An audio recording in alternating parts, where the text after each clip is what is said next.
This is the Oracle Podcast with Ben Moa.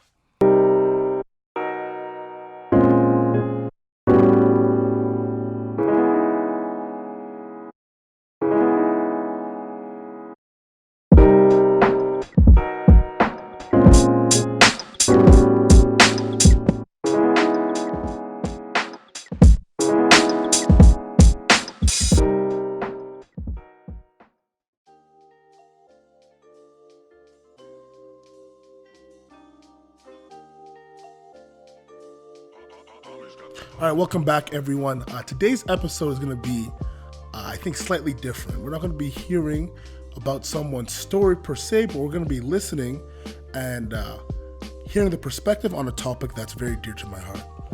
I'm a Seventh-day Adventist Christian, and I think when I look at our church, or Christian churches in general, I think today it is hard for young people to find motivation to be Christian. I think there's been a big disconnect in some ways with young and old, and young people are looking for a way to have a relationship with God, but be able to come together, but they're kind of struggling. We're kind of struggling. And so today I have a very special guest named Kymone Hinds, and he'll be sharing his perspective on how young people can find their place in the church, to take ownership of their faith and their religion and their walk with Christ. Thank you. So my name is Kymone Hinds. Where I'm from is always a hard question for me to answer, so I'll just give you a Cliff Notes version. Born in Brooklyn, New York, grew up in Trinidad, came back to New York, and we've moved about 4 or 5 times, presently residing in Tampa, Florida. Yeah. I don't know if you asked me. Did you ask me what I do? Yeah, what do you do? What have you done previously, and what do you do now? Sure. So I guess my first degree was in something called actuarial science. For anyone who doesn't know what that is, which is a lot of people, that's the people who calculate risks. So they price your insurance, they help to set the cost of your retirement, that kind of stuff. But after I was finished with my degree and worked for a little while, felt the call of God, went off to seminary, studied to be a minister. And I pastored for 15 years. Some of those years worked as a youth director in different roles, did church planting, and then felt just as called within the last year to step away from pastoring a church to starting my own business. So right now I minister to people in the marketplace as a coach, as a consultant, and as a content creator. It's kind of a personal question, but Sure. after finishing seminary, you did studies to become a pastor, and now you're not pastoring inside of a church. How do you find, I guess, purpose and like a calling? Like, how do you get that affirmed? Because, I guess people, when we do theology, when you do an undergrad in theology or you go to seminary, it's easy for us to kind of feel like if I'm not doing like a religious thing, like, I don't know if I'm being fulfilled. It's easy for that feeling. Sure. So how do you get that affirmation? Sure. So I think this whole question of calling is a big one. And I think one thing I want the listeners to understand is everyone has been called by God, whether you are pastoring a church, whether you are working as an accountant, whether you are working in whatever role you are. There is that sense of calling by God to not just do the job that you're called to do, that you're doing, but to be salt and light, to touch lives, to interact with people in those various settings. And I think being now working for myself, coaching individuals, consulting with groups, there is still that sense of what I'm doing matters. I'm still helping people. I'm still bringing goodness to the world. I still speak at churches, so that hasn't gone away. But I think in my role, I work with couples who are transitioning from dating to engaged, or engaged to married, or married to the first few years. And, there are couples that I'm meeting now that I wouldn't have met if I were just pastoring my church. So I still see that sense of calling by God to bring good news to people and to share good works with people. And so do you still find yourself still using the same gifts that you've been building and everything that you've been doing in the past and Yeah, now? absolutely. Yeah, absolutely. And I think, I've heard people say there's no wasted experience. Everything that I've done, when I was an actuary, there's skills that I picked up that translated into pastoring, and there's skills, and the giftings, the work that I did as a pastor that are translating now. So I'm still doing the same things. I'm still coaching or counseling people. I'm still working with them through transitions. I'm still encouraging people. So I'm doing some of the same things. And still, as I mentioned, I still have a chance to go around and to work with various congregations Yeah. and to help in the church world. So how did you know, like, you were done working necessarily specifically in churches?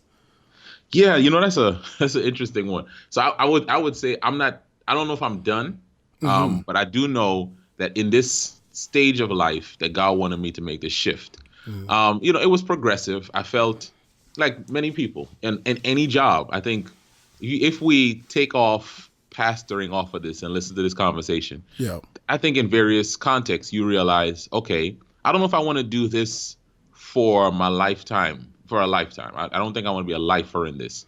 I think it is good. It provides, it gives me opportunity to work. But, as a teacher, I don't know if I want to be a teacher for the rest of my life. I don't know if I want to do this. So I had some of those same internal feelings, going years back, but found great joy in work, made great connections, had success, had challenges, just like anyone else. But maybe about a year ago, I don't know, I turned 40 a couple of years ago. And people say when you turn 40, it's a time of introspection. And I think that happened. Then I had some time just to think and say, okay, where do I want my life to be in the next few years? And for my family, where do we want to be as a family in the next few years? And we made a decision, and that's basically, we made a decision about a year ago or a little more than a year ago saying, we want to transition out of this. I've had a dream to start my own business. And if I keep delaying it, chances are I'll never do it. And so we said, we're going to do this. It doesn't mean I'll never pastor again. I don't know. I don't know what the future holds, but I do know for this time right now, I want to give this all I have and pursue it and see what comes of it. Okay. That makes sense. And it seems like as long as you do give it all you have, God will just continue to bless it. And if it's time to change, like, he'll make that clear to you too. Absolutely. And I realized, I've made shifts before. I've shifted from an actuary to a pastor, from a pastor to a youth director, from a youth director back to pastoring and being a church planter. And now this shift. Wow. It's been a lot of shifts. Yeah. Wow. All right, Kymone, I'm just going to change gears a little bit. And what I'm wondering about is, again, I mentioned to you, like, I want to talk about young people in the church. And today, 2018, the Adventist church has been going through a lot of controversy. A lot of topics and discussions just about woman ordination, about homosexuality, about a lot of things that leave a lot of people kind of in the balance. Like, they don't know where they stand. They don't know what to do. They don't really have hope in the church as much as they used to. And I work with young people all the time. And my question is just, how do we keep young people motivated and active in a church with so much controversy? Like, how do you motivate that? Yeah. Wow. That's a big question. So I don't know if if I had the answer to that. I mean, listen, we would all be doing a lot better. But I guess I have a few theories. And so I'm going to share those. And for your listeners, understand that these are just some of my musings from scripture, from my observation, just like you working with youth. I think one of the biggest things that we first of all have to address is, what is the church? Okay, so when we talk about church, it's one of those things where we use the word so often, but I don't know if we've ever taken a step back to say, okay, what are we talking about? So when we talk about church, a lot of the fights we've had are over a building, the setup of the building, the use of the building, what happens in the building, all of that stuff. Then we've had fights over church as the worship service. How was church?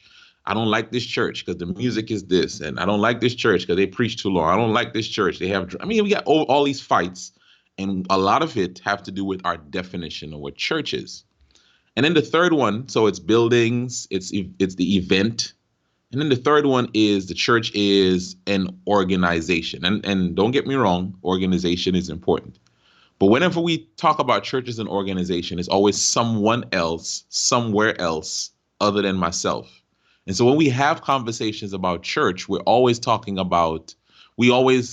lose power with those conversations. But I want to just really encourage younger people to embrace this mantra that the church is not the building, the church is not the event, the church is you. You are the church. And so church is people. And so all of the things that we say about the church, what are we willing to do as individuals, as in our smaller groups, in order to embody what we want to see?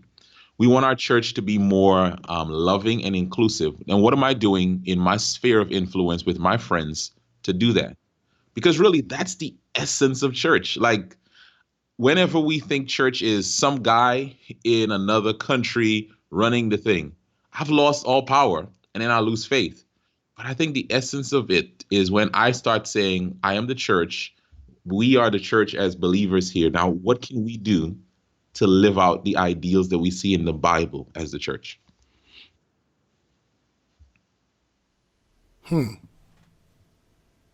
So you're saying like we can't, in like our views, we kind of distance ourselves from the church instead of making it where I'm at right now. Right. And again, the issue that you mentioned, women's ordination, that's a big deal to me.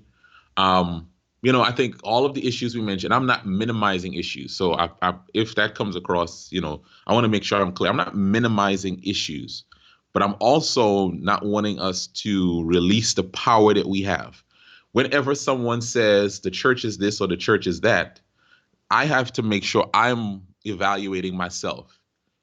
My church doesn't have enough love. We don't have connections with people across generations. Well, am I doing that? So then when I say that, am I reaching out to someone younger and older, inviting them into table fellowship, inviting them into community? If I'm saying my church isn't concerned about issues of justice in my city, am I doing that? Am I connecting with local agencies, bringing my group of friends along and saying, let's do something about this? Because when I do it, the church has done that thing. And that's also the great thing about it. When you say, man, the church hasn't done anything about immigration and refugees. If I show up and we do something, the church has just done something about it. And that's what I love about that. Wow, but I guess it's like so many people just don't want to make that first step. They don't want to be the one that's doing that. But yet it's quick. It's easier just to talk about it. Yeah, well, I think, it's a re-education. Because again, when we use the word church, associations matter. It's buildings, it's events, and it's some other organization higher than me. I never thought about it like that. So then, okay, another question just about young people in the church. A lot of things that I've seen is a lot of people kind of don't feel the need then to be Adventist if they're going to be Christian. Like Adventist grown kids or young people don't feel the need to be Adventists anymore. Okay. How do we then make them, like, is that a problem or should we bring them back to Adventism? Yeah, I know. What does it mean to be an Adventist? I think, again, if being an Adventist means subscribing to a cookie cutter way of dress, a particular way of just looking at things, I think a lot of us don't want to be Adventists. If it's someone's limited definition of what it means to be an Adventist. What is Adventism all about? I mean, like, go back to the roots of our church. They were young people who were countercultural, who were about, hey, man, Jesus is coming. What can we do to make people ready? And then, man, how can we make this world better? I mean, you look at the founders of our church were abolitionists, and they were about social movements as well. And we need to, first of all, recapture Adventism from this, watered down brand that some people are trying to make it. I think a lot of young people who may not say don't want to be Adventists, may be more Adventists in their views than they realize. They're concerned about their fellow man. They're concerned about making the world a better place. And they realized that there's not a lot of trust in institutions. That's the founders of our church left their institutions to start something because they realized there was distrust there. And I think if we channel some of that frustration into, like, this is what you're really passionate about, how can we do something about it? I think we'll realize they're a lot more in tune with the spirit of Adventism than we give them credit for. So then can we like work as Adventists even if it seems like we're opposing the systematic Adventism? Like, I get what you're saying, and I think you're right. Like, the whole history of Adventism and the whole purpose behind the church and how it started is just about passion and moving forward and seeing how we can reach out to people around us and all those things. But it just seems like today, systematically, like when there's videos on Facebook and social media that are opposite almost about that. You know, it's like, it's so hard for people to grasp, like, oh, still keep pushing forward when like the system doesn't seem that way. Yeah. Yeah. You know, I think I've gotten to the point where I don't defend Adventists as much. Now, that sounds like a really tough thing. Adventists are just like any other humans, flawed. Adventists make mistakes. Adventists get in rooms and make crazy decisions just like anyone else. I think the essence of Adventism is what's powerful. Jesus is coming, and we have this gift of salvation that we enjoy through taking rest once a week, that shows that I don't rest because I'm finished. I rest because God is finished. That's powerful. And that is, to me, what is the most important thing about what we have. What's most important about us is not our systems and our structures. What's most important is this treasure of Advent, the beauty of our message, the beauty of our message that is so much more relevant in our world. And so, I'm okay with people saying, you know what, I'm taking off the label. I'm okay with that. You know, that sounds bad, but I really am passionate about them understanding the truth of our message. And there may be people who may embrace the truth of our message and live it, who may not even want the label. And I think we need to be okay with that, because what is most important is people understanding what Jesus has already done for them, that they rest in that, and Jesus, what he is going to do, that he's coming back soon. And that is the power of Adventism. Wow. So then do you think that like it's okay, advice even just to pastors, for us to push more so our message than our title? Absolutely. Now, I think it was always that way. We're supposed to push our message over our title. The only virtue in the title is that if people embrace the message and they want to be a part of a community of people who embrace this message, hey, you embrace the title as well. But, you know, in our world, if there are people who have challenges with that, I don't think that should be a hang up for us. I really don't. And I know for some, it might rub you the wrong way. But man, the most important thing is the beauty of this message, trusting in Jesus for your past and your future, and understanding what he's done for you and living that out. I think that if you get people to do that, praise God. Yeah. That's beautiful. I think that's the most important thing. So just in closing, and thank you so much, Kymone. I want to do this again. We need a part 2. All right. Sure. What would you tell young people today that are kind of struggling to find their purpose in Adventism? To listeners that are just struggling, not even just young people, but anyone today in this age where there's so much division because of systematic things. Like what would you tell someone that's listening that is struggling to find their motivation to be in the church? Yeah. First of all, I would say, be the church. I will say that. Be the church. I think you have more power than you realize. Now, we need some people who feel the passion to be a part of the system, to wrestle with the system internally, to be involved in boards and committees and conferences. We need that. We need that wisdom and passion of our young people, because I think without it, some of our older generation will not see some things without the help of our young people. So we need some young people to do that. And if you are inclined, be engaged. Don't let anyone push you out, because you're just as much a part of this as anyone else. But then I also feel like God may be calling some to create new wine skins for new wine. So getting with others and saying, how do we live this out as a body of believers? And don't make this thing about just my style of music or whatever. No. What is the essence of what church is? It is about community. It is about seeking God in worship. And it's about mission, making an impact. Live those out with others and the essence of Adventism, and make a difference in the world. It's not just an either or. I stay stuck or I just stay detached. There is another option where you embody what it means to be the church. You embody this message of Adventism, and you reach people that we're not reaching, even with our traditional structures and methods. Thanks everyone for tuning into another episode of The Oracle. I hope you guys enjoyed the conversation as much as I did. Just a little shout out to Kymone Hinds. You can follow him on his social media.